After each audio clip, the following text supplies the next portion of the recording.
उस वक्त जिन अथॉरिटीज़ को ये इख्तियार था उनके नक्शे पास करने का, वो डॉक्यूमेंट भी उनको दिए। आजम साहब से अदावत है तो आजम साहब को तो आपने जेल में डाल रखा है, उन बच्चों से क्या अदावत है? मौलाना मोहम्मद अली जौहर विश्वविद्यालय पर जो ध्वस्तीकरण की कार्रवाई का ऐलान किया गया है, वो सिर्फ इसलिए ध्वस्त किया जा रहा है कि वो आजम खान ने बनाया है। क्या उत्तर प्रदेश सरकार का असली मकसद कानून का पालन कराना है या फिर आजम खान के सबसे बड़े ड्रीम प्रोजेक्ट को मिटा देना? क्या सरकार की मंशा शिक्षा को बढ़ावा देना नहीं है? अगर है तो एक चलती हुई यूनिवर्सिटी को बचाने का कोई रास्ता नहीं निकाला जा सकता। नमस्कार, द हिंदी टॉप देख रहे हैं आप और मैं हूं आपके साथ जानिसार खान। आज बात सिर्फ आजम खान की नहीं है, बात एक ऐसी यूनिवर्सिटी की है जहां सैकड़ों छात्र अपने भविष्य के सपने लेकर के पढ़ रहे हैं, लेकिन अब उन सपनों पर बुलडोजर चलाने की तैयारी है। हम बात कर रहे हैं रामपुर की मोहम्मद अली जौहर यूनिवर्सिटी की, जिसे समाजवादी पार्टी के वरिष्ठ नेता मोहम्मद आजम खान का ड्रीम प्रोजेक्ट माना जाता है। रामपुर विकास प्राधिकरण यानी कि आरडीए ने दावा किया है कि यूनिवर्सिटी परिसर में बनी 40 इमारतों में से 38 इमारतें बिना स्वीकृत नक्शे के बनाई गई हैं। सिर्फ मेडिकल कॉलेज और अकादमिक ब्लॉक के नक्शे ही मंजूर पाए गए हैं। इसी आधार पर उत्तर प्रदेश नगर नियोजन एवं विकास अधिनियम 1973 की धारा 27 के क्लॉज 1 के तहत कार्रवाई करते हुए यूनिवर्सिटी को 20 दिन के भीतर इन निर्माणों को हटाने का आदेश दिया गया है। अगर ऐसा नहीं हुआ तो प्रशासन बुलडोजर चलाएगा और उसका पूरा खर्च भी यूनिवर्सिटी से ही वसूलेगा। इस मामले में रामपुर के डीएम ने क्या कुछ कहा है, सुनिए। जौहर यूनिवर्सिटी में 40 भवनों का निर्माण किया गया था, जिसमें से मात्र 2 ही भवन ऐसे हैं जिनका मानचित्र स्वीकृत है। शेष 38 जो भवन है बिना मानचित्र स्वीकृत कराए बनाए गए थे। इस प्रकार से इसको अवैध निर्माण पाया गया और उसके ध्वस्तीकरण का आदेश आज पारित कर दिया गया है। उधर यूनिवर्सिटी प्रबंधन का कहना है कि जब ये भवन बनाए गए थे तब सिगनखेड़ा गांव रामपुर विकास प्राधिकरण यानी कि आरडीए के अधिकार क्षेत्र में आता ही नहीं था। सितंबर 2024 से पहले इस इलाके पर आरडीए लागू नहीं था, इसलिए आरडीए से नक्शा पास कराने का सवाल ही नहीं उठता। उनका कहना है कि पुराने निर्माणों को आज के नियमों के आधार पर अवैध नहीं ठहराया जा सकता। हालांकि प्रशासन इस दलील को मानने को तैयार नहीं है। आरडीए का कहना है कि चाहे आरडीए उस समय मौजूद रहा हो या नहीं, लेकिन उस समय जो भी स्थानीय सक्षम प्राधिकरण था उससे निर्माण की अनुमति लेना अनिवार्य था, इसलिए कार्रवाई पूरी तरह कानूनी है। हालांकि यूनिवर्सिटी प्रबंधन का कहना है कि जब नक्शा पास कराया गया था तो उस समय के संस्था से पास भी कराया गया था और परमिशन भी ली गई थी। उस समय का कागज भी अभी दिखाया गया है। इस पूरे मामले पर सपा नगर अध्यक्ष आसिम रजा ने जानकारी दी है, सुनिए। यूनिवर्सिटी की तरफ से वो जवाब लिख कर दे दिया गया उनको, और जिस वक्त वो बिल्डिंग्स बन रही थी उस वक्त जिन अथॉरिटीज़ को ये इख्तियार था उनके नक्शे पास करने का, वो डॉक्यूमेंट भी उनको दिए। उसके बाद 15 जुलाई को उन्होंने मौखिक रूप से अपना पक्ष रखने के लिए बुलाया था यूनिवर्सिटी से मुतल्लिक़ लोग वहाँ गए। 15 जुलाई यानी कल डीएम साहब के सामने सारी बात रखी, वो अपना पक्ष रख के आए हैं और थोड़ी देर के बाद डीएम साहब का आदेश जो था वो प्रेस को जारी हो गया।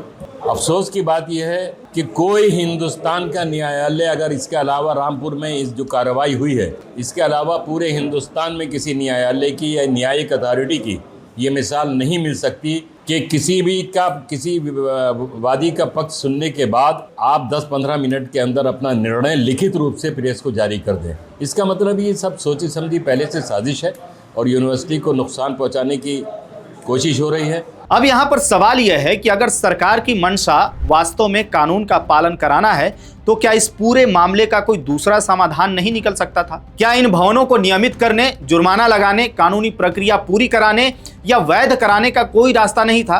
क्या बुलडोजर ही आखिरी विकल्प था या फिर यह सोची समझी रणनीति है? क्योंकि यहाँ सिर्फ इमारतें नहीं है, यहाँ उन छात्रों का भविष्य है जिनका इस पूरे विवाद से कोई लेना देना नहीं है। और यहीं पर एक और बड़ा सवाल खड़ा होता है कि क्या सरकार शिक्षा को मजबूत नहीं करना चाहती है? क्या शिक्षा को नहीं बढ़ावा देना चाहती है? एक तरफ बात होती है सबका साथ सबका विकास, उसी भारतीय जनता पार्टी की सरकार है यूपी में। बता दें कि हाल ही में नीति आयोग की एक रिपोर्ट सामने आई थी। पिछले आपको बता दें कि लगभग 1 दशक में देश भर में करीब 94,000 सरकारी स्कूल बंद किए गए या उनका विलय किया गया। इनमें सबसे ज्यादा असर उत्तर प्रदेश और मध्य प्रदेश में देखने को मिला, जहां दोनों राज्यों को मिलाकर के लगभग 40,000 स्कूल इस प्रक्रिया से प्रभावित हुए। विपक्ष ने दावा किया कि सिर्फ उत्तर प्रदेश में ही करीब 29,000 सरकारी स्कूलों का विलय किया गया और लगभग 10,000 स्कूल बंद कर दिए गए। हालांकि उत्तर प्रदेश सरकार इस दावे को खारिज करती है। सरकार का कहना है कि कोई भी स्कूल बंद नहीं किया गया, बल्कि जिन स्कूलों में 50 से कम छात्र थे उन्हें बेहतर सुविधाओं वाले बड़े इंटीग्रेटेड स्कूल कैंपस में जोड़ा गया है ताकि शिक्षा की गुणवत्ता बेहतर हो सके। अब लेकिन आम जनता के मन में जौहर यूनिवर्सिटी पर लिए गए फैसले को लेकर के सवाल बना हुआ है कि एक तरफ हजारों स्कूलों के विलय को बेहतर शिक्षा के नाम पर सही ठहराया जाता है, हजारों स्कूल बंद किए जा रहे हैं, वहीं दूसरी तरफ एक पूरी बनी बनाई यूनिवर्सिटी है, उस पर बुलडोजर चलाने की तैयारी हो रही है। तो आखिर सरकार शिक्षा का विस्तार करना चाहती है या शिक्षा के संस्थानों को कम करना चाहती है, यह सवाल है। अब बात करते हैं उस पूरे विवाद के राजनीतिक पहलू की।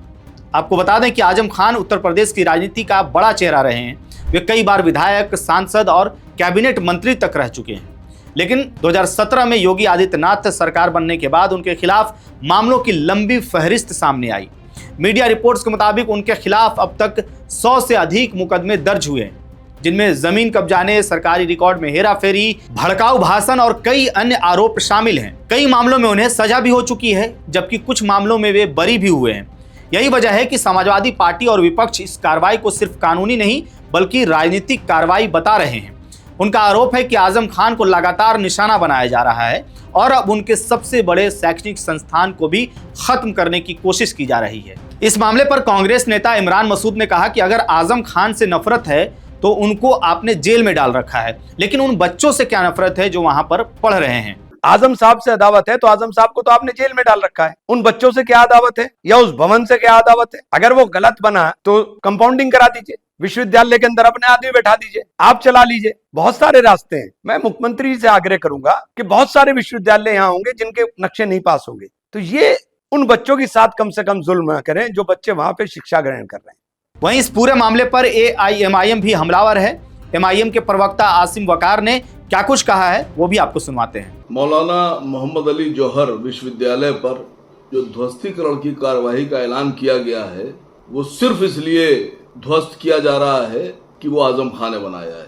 नक्शे तो उत्तर प्रदेश में 90% उन बिल्डिंगों के भी नहीं पास हैं जो 2500, 3000, 4000, 5000, 6000 स्क्वायर फीट पर मल्टी स्टोरी खड़ी कर दी गई। 6 फ्लोर, 5 फ्लोर, 4 फ्लोर, उनके भी नक्शे पास नहीं है, तो क्या उनको ध्वस्त किया जाएगा? तो DM साहब ऐलान कर रहे हैं बैठकर बड़े जोरदार आवाज में कि 40 में से 38 इमारतें अवैध हैं, उनके नक्शे पास नहीं है, सिर्फ 2 के पास हैं, इसलिए उनको 15 दिन का वक्त दिया जा रहा है, ध्वस्त किया जाएगा।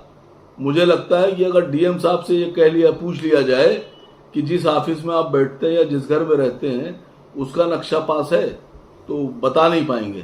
मैं योगी जी से गुजारिश करता हूं कि ध्वस्तीकरण से बेहतर है कि उस विश्वविद्यालय के जो 38 इमारतें उनका नक्शा कंपाउंडिंग लेकर पास कर दीजिए और सरकार उसको अपने अधीन करके चला ले। आप आजम साहब से बात कीजिए, लेकिन किसी भी बेहतर मुख्यमंत्री को ये कार्य नहीं करना चाहिए। ये ठीक कार्य नहीं है, ये ठीक काम नहीं है। अब इस पूरे मामले पर बहुत सारे लोगों का यह भी मानना है कि इस यूनिवर्सिटी से आजम खान का नाम जुड़ा है, इसलिए इसे खत्म करना आसान है और इसे खत्म करने की कोशिश की जा रही है। वहीं सरकार का कहना है कि कानून सबके लिए बराबर है। अगर किसी ने नियमों का उल्लंघन किया तो कार्रवाई होगी, चाहे वो कितना ही बड़ा नेता क्यों ना हो। अब सवाल यहाँ पर यह भी है कि क्या पूरे राज्य में सिर्फ जौहर यूनिवर्सिटी की ही बिल्डिंग अवैध हैं? क्या पूरे राज्य में अगर देखा जाए तो सारी बिल्डिंगें वैध तरीके से बनी हुई हैं, जो बड़े बड़े मल्टीप्लेक्स बने हुए हैं, बड़े बड़े मॉल बने हुए हैं, या फिर सिर्फ जौहर यूनिवर्सिटी को ही निशाना बनाया जा रहा है? यानी इस पूरे मामले में दोनों पक्ष अपनी अपनी दलील दे रहे हैं, लेकिन इस पूरे विवाद में सबसे ज्यादा चिंता उन छात्रों की है जो ना राजनीति समझते हैं ना मुकदमे। उन्हें सिर्फ अपनी पढ़ाई और अपने भविष्य की चिंता है। अगर अदालत इस कार्रवाई पर रोक नहीं लगाती है तो क्या उनके सपनों का भी मलबा बन जाएगा, या फिर कोई ऐसा रास्ता निकलेगा जिसमें कानून का सम्मान भी बना रहे और छात्रों का भविष्य भी सुरक्षित रहे? अब फैसला अदालत करेगी, लेकिन सवाल जनता के मन में अभी भी वही है कि क्या सरकार का मकसद सिर्फ अवैध निर्माण हटाना है या फिर आजम खान के सबसे बड़े शैक्षणिक प्रोजेक्ट को हमेशा के लिए खत्म करना है? और अगर शिक्षा सरकार की प्राथमिकता है तो क्या एक चलती हुई यूनिवर्सिटी को बचाने का कोई रास्ता नहीं निकाला जा सकता। आप इस पूरे मामले को कैसे देखते हैं? क्या सरकार की कार्रवाई पूरी तरह उचित है या फिर छात्रों के भविष्य को देखते हुए कोई दूसरा समाधान निकलना चाहिए? अपनी राय कमेंट बॉक्स में हमें जरूर बताइएगा। मेरा नाम है जानिसार खान, आप देख रहे हैं द हिंदी टॉप। वीडियो अच्छी लगे तो चैनल को सब्सक्राइब कीजिएगा और हमें इंस्टा, फेसबुक और एक्स पर भी फॉलो कीजिएगा।